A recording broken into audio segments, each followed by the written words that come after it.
The American train network exists. In pretty much the same state we left it in 1908 when people started driving, yes, but it stretches across the entire country, through the Rocky Mountains, through Glacier Park. Taking the train in the United States isn't just for transportation. In China, it is.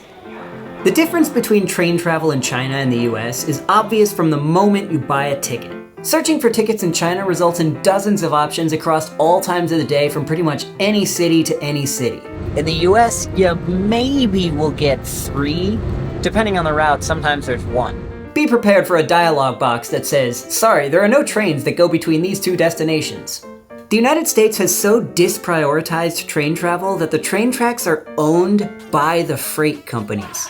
And these companies have found semi-trucks to be significantly more profitable for distribution outside of major distances, leaving the cost of maintaining non-freight tracks up to Amtrak. Some of these routes are just too expensive to feasibly run, and they're shut down completely. Meaning an hour-and-a-half flight between 2 cities can become a 26-hour train ride, costing more than a 7-hour drive. Meanwhile, the freight trains expect priority on their tracks. And if that means delaying Amtrak, with their massively gargantuan trains,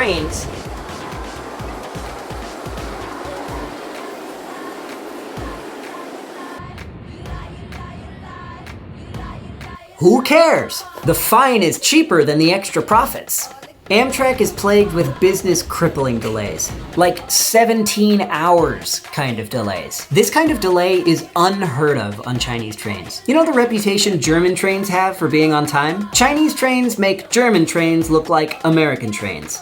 Boarding the train in the US feels novel. Minutes before boarding, they'll announce where to line up. They explain the boarding procedure, which kind of feels like a beta test for the Amtrak staff. You'll be about 4 cars down. An Amtrak staff member will guide you to the train and then ask for your final destination. Wisconsin Dells. Other side of the observation car, 4 cars down. Destination. Based on this information, they'll assign you a train car and a seat. Once the train has departed, they'll then come by and ask for your tickets. At this time, they will confirm your final destination and write it on a tag above your seat. That way they can keep track of which passenger needs to get off at which stop. Why? Boarding in China feels like boarding an airplane. Except you don't have to get there 2 hours in advance. You check your gate number, wait for the doors to open, scan your ID, hop on the train, and find your seat. Amenities. The lowest end coach seats on Amtrak are like the business class seats on the newer Chinese trains. 2 seats on both sides, wide and spacious. The long-haul Amtrak trains are about 100 years old but have brand new interiors with coach seats big enough to sleep on for a couple days if you're really looking to squeeze every penny. Like me. Join my channel. You'll get a little badge underneath your name when you leave a comment.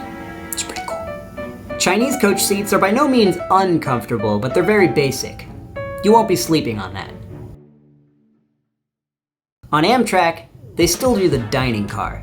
Chinese trains have reheatable TV dinners and a snack cart, but no freshly prepared meals. They do, however, have boiling water taps perfect for instant noodles rather than having to ask an attendant for a cup of hot water. Fancy living! But it's still pretty cool to have a restaurant quality meal with a gorgeous view out the window.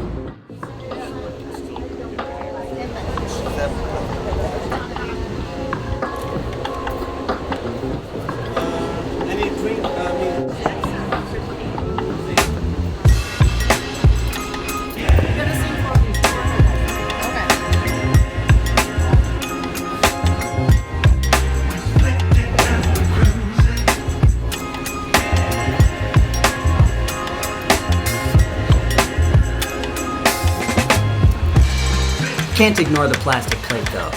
That's major points off.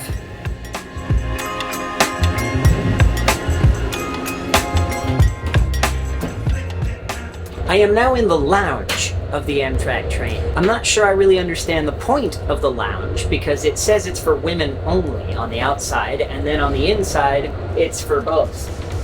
Amtrak has the basic necessities: water, bathroom, lounge. But unfortunately, everything is so old that it's really often broken. Chinese trains are generally brand new and pretty much always work. Stopping. At Chinese train stations, it is your responsibility to get off at your stop. You know, the normal way. On Amtrak, getting off at the wrong stop is the end of the world. The employees need to know exactly how many people are getting off at which station. They make announcements prior to stopping saying, "Do not get off the train." Why? Not really sure. Neither are the Amtrak staff. In China, people will get off at every stop, no matter how short, to make sure they get their smoke break. They will inhale an entire pack in the 30 seconds that everyone has to get off before the train starts moving again. Smoking culture in China is still extremely prevalent among Chinese men, making the train platforms into a big cloud of smoke. Yay! With Amtrak, you're lucky if you ever get a smoke break. I've heard them say your first break for smoking will be at your ticketed destination or in Minnesota at 8 p.m. tonight, whichever comes first. I'm glad I don't smoke. People. The people who ride Amtrak are characters. Their personality and friendliness is unmatched when compared to air travel. Yeah, I'm thinking a big festival. I don't do that. I don't grow it. I don't smoke a lot. So you can go through it. That dog got me. The rule on airplanes seems to be, don't talk to me, don't look at me, let's get there as fast as possible and get out of here. On trains, people are more relaxed in general, but on Amtrak trains, people are excited to be there. This is a journey. People are happy to be sharing this experience with you.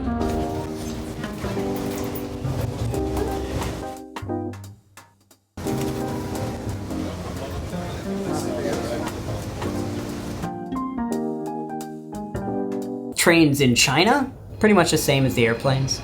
A bit calmer.